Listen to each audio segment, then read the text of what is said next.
Good morning बच्चों। देखिए, आज हम आप सबको हिंदी व्याकरण में संधि लेकर के आए हैं। ये प्रतियोगी परीक्षाओं के लिए भी बहुत ही इम्पोर्टेंट है। प्रतियोगी परीक्षाओं में भी संधि से संबंधित प्रश्न आते हैं। सबको समझने के लिए बहुत ही जरूरी है प्यारे बच्चों। तो देखिए, हम आपको इस संधि के अंतर्गत संधि किसे कहते हैं, संधि के भेद और इनके सूत्र आज हम आपको बताएंगे। तो हम आप देखते हैं संधि। संधि संधि शब्द का शाब्दिक अर्थ है मेल या जोड़। संधि का शाब्दिक अर्थ है, संधि का शाब्दिक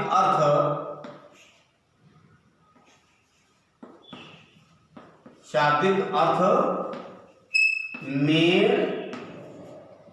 या जोड़ होता है। मेल या जोड़ होता है। जैसे जब हम दो वर्णों को जोड़ेंगे तो उसमें दोनों को जोड़ने पर एक नया वर्ण तैयार होगा, नया रूप तैयार होगा। तो उसी को कहते हैं, जैसे परिभाषा इसकी है, दो वर्णों के मेल से, दो वर्णों के मेल से वर्णों में होने वाले परिवर्तन को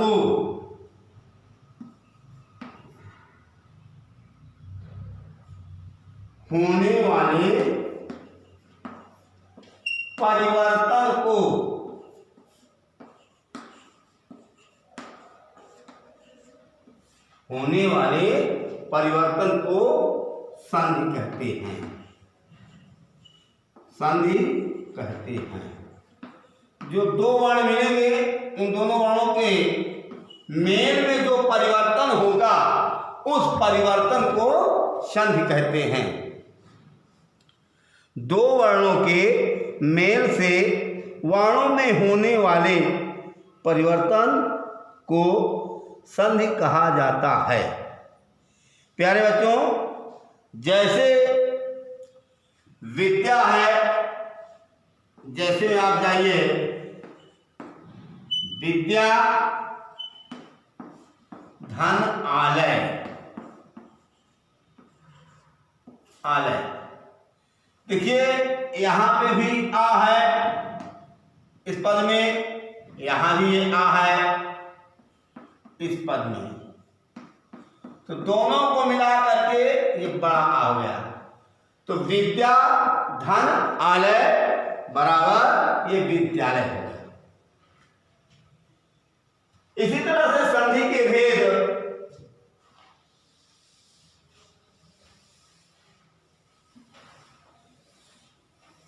तो प्यारे बच्चों, संधि के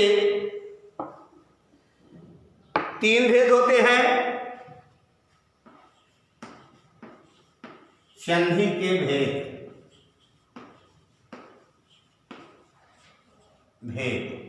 संधि के तीन भेद होते हैं। के तीन भेद होते हैं।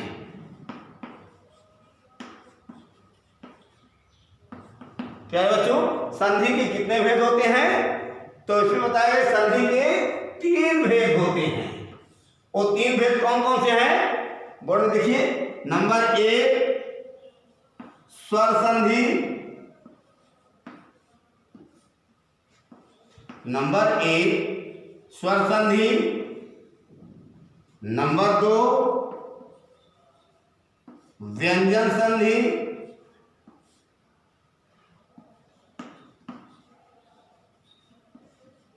नंबर तीन,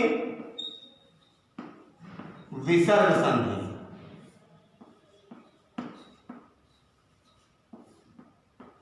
तो संधि के कितने भेद हुए? संधि के 3 भेद हुए। नंबर 1 स्वर संधि, नंबर 2 व्यंजन संधि और नंबर 3 विसर्ग संधि। अब इन तीनों संधियों में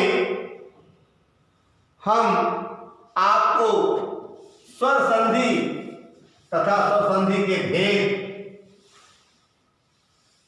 के विषय में बताएंगे, इसका अध्ययन करवाएंगे, इनको अच्छे से आप समझे। अब आगे आता है स्वर संधि।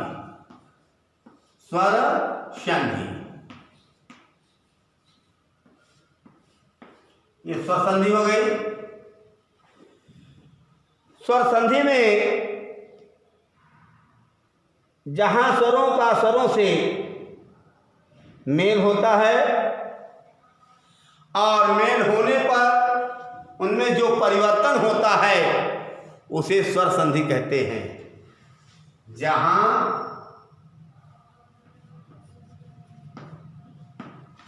दो पदों या स्वरों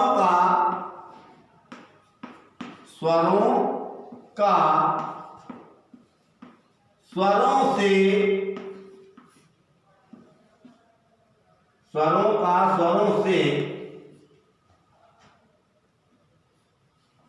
होने वाले मेल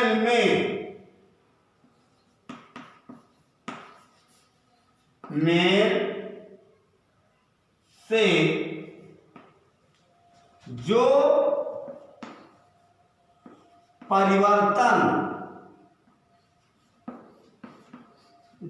परिवर्तन होता है उसे स्वर संधि कहते हैं। उसे स्वर संधि कहते हैं।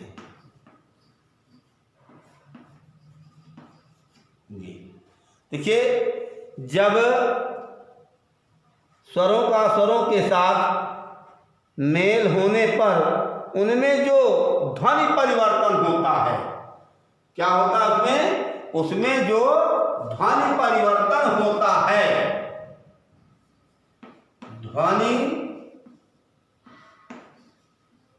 परिवर्तन होता है, तो उस ध्वनि परिवर्तन को स्वर संधि कहते हैं। स्वर संधि के भेद अब आगे आप देखें, ये तो स्वर संधि की परिभाषा हो गई। अब इसके बाद स्वर संधि के भेद।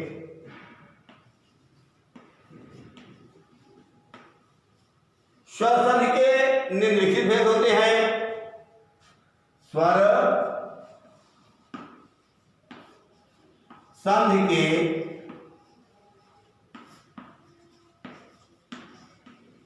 निम्न लिखित भेद होते हैं। स्वर संधि के निम्नलिखित भेद होते हैं। नंबर 1, अब आगे आए दीर्घ स्वर संधि। नंबर 1 पे आइए, कौन सी संधि? दीर्घ स्वर संधि। दीर्घ स्वर संधि।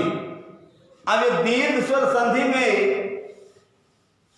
आप देखेंगे, इस दीर्घ स्वर संधि का सूत्र क्या होता है, ये कैसे बनता है?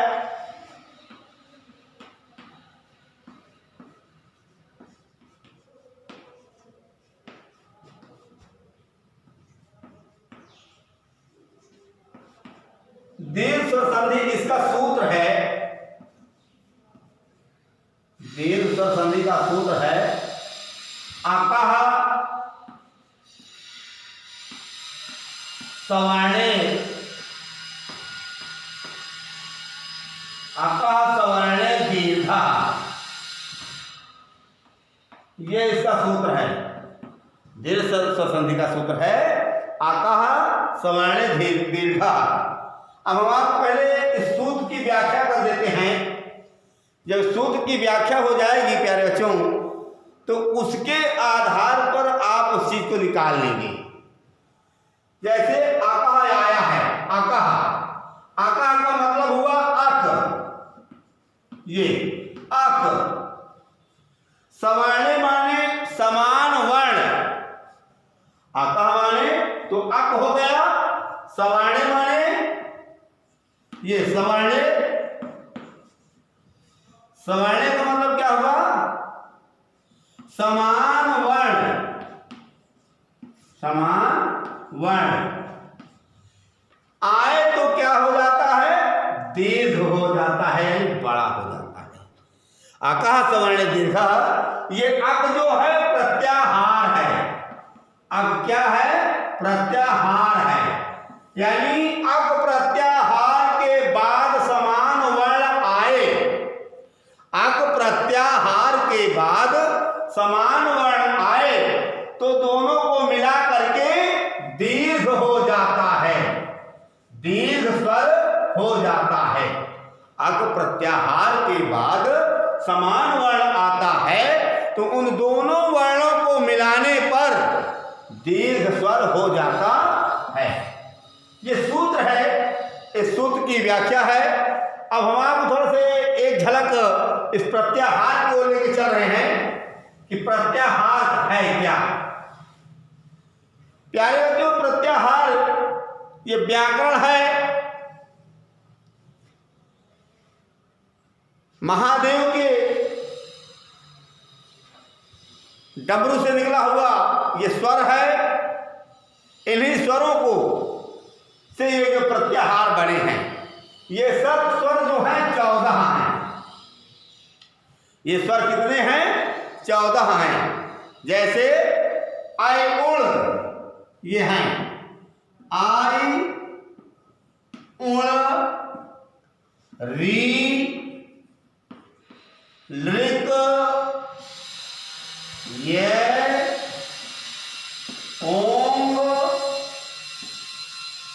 है, वरट,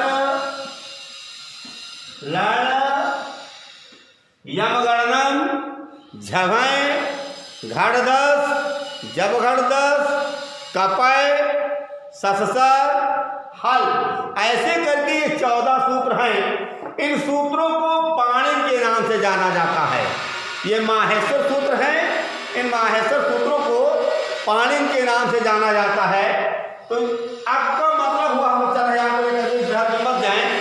आपका मतलब आ से लेकर के का तक, आ से लेकर के का के बीच वाले वर्ण, आ से लेकर के का तक के बीच वाले वर्ण अक प्रत्याहार के अंतर्गत आते हैं। आ से लेकर के का तक के बीच के वर्ण अक प्रत्याहार के अंतर्गत आते हैं। ध्यान रहे कि जो अंतिम वर्ण होते हैं जिनमें हलंत लगा रहता है, उन वर्णों की गणना प्रत्याहार में नहीं की जाती। इसमें उन वर्णों की गणना उसके अंतर्गत नहीं की जाती। तो अक का मतलब हुआ, देखिए आ, ई, उ, आड़ा है, हल प्रत्याहार है, छोड़ दिया गया। फिर री, ली, का जो है हलंत है, इसे छोड़ दिया। तो आ से का के ही में इतने वर्ण आए, आ, ई, उ, री, ली। तो परिभाषा के अनुसार जो आपका सूत्र है आकाह सवर्ण दीर्घा, यानी आ, ई, उ, री, ली के बाद सवर्ण माने समान वर्ण, यानी वही वर्ण आ, ई, उ, री, ली आए तो दोनों को मिलाकर के दीर्घ स्वर हो जाता है। तो प्यारे बच्चों, यही परिभाषा में आपको लिखना है। यही अक प्रत्याहार को दीर्घ स्वर संधि की परिभाषा हो जाती है। जैसे देखिए है इसमें, यदि ह्रस्व या दीर्घ, यदि ह्रस्व या दीर्घ ह्रस्व या दीर्घ आ ई उ री ली के बाद, ह्रस्व या दीर्घ आ ई उ री ली के बाद समान वर्ण ह्रस्व या दीर्घ आ ई उ री ली आए, समान के बाद समान वर्ण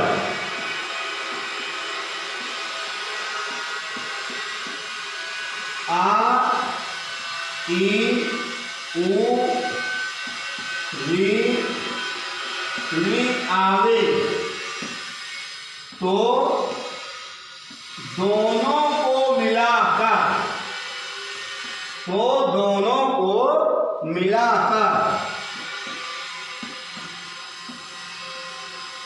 दीर्घ स्वर हो जाता है, दीर्घ स्वर हो जाता है।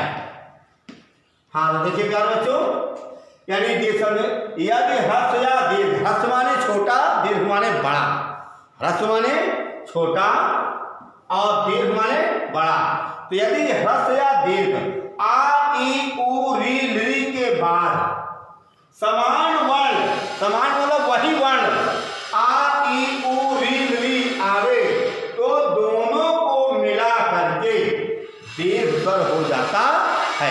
ये दीर्घ स्वर संधि की परिभाषा है। जैसे अब आप जैसे उदाहरण पे आ जाए,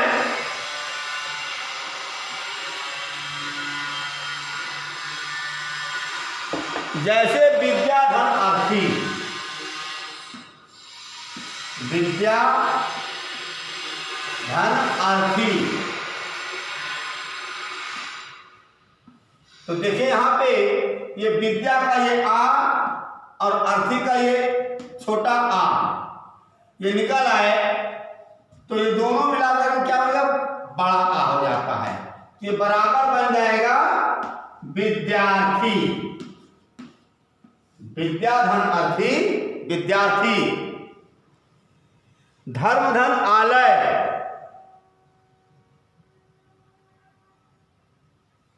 धर्म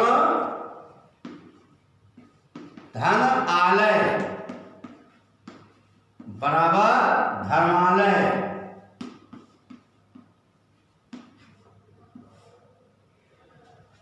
धर्म धन आत्मा, धर्म धन आत्मा बराबर धर्मात्मा। पुस्तक धन आलय पुस्तकालय। कवि धन ईशः, कवि धन ईशः बराबर कवीशः।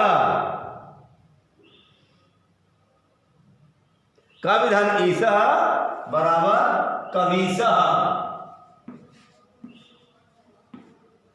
श्री धन ईशः बराबर श्रीशः। ऐसे करके अभिधन इष्ट, अभी धन इष्ट बराबर अभीष्ट।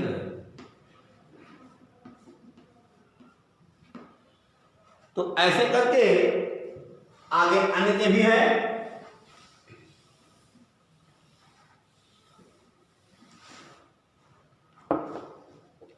आगे साधु धन उपदेश, साधु धन उपदेश बराबर साधुपदेश, साधुपदेश। वधू धन उत्सव, वधू धन उत्सव बराबर बधोत्सव, बधोधन उत्सव बराबर बधोत्सव।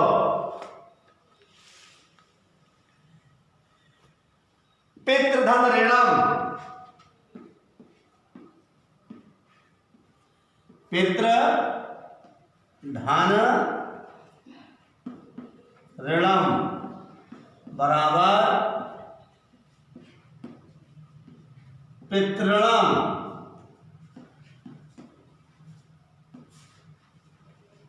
मातृधन ऋणम,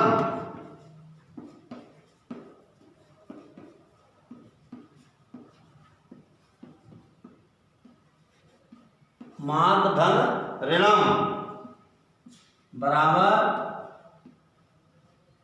मातृणम। तो ऐसे करके ये दीर्घ स्वर संधि के उदाहरण हैं। अब आज हम इसको यहीं पर रखते हैं, अगले संधि को हम अगले वीडियो पे लेकर के आएंगे। तो थैंक यू, धन्यवाद।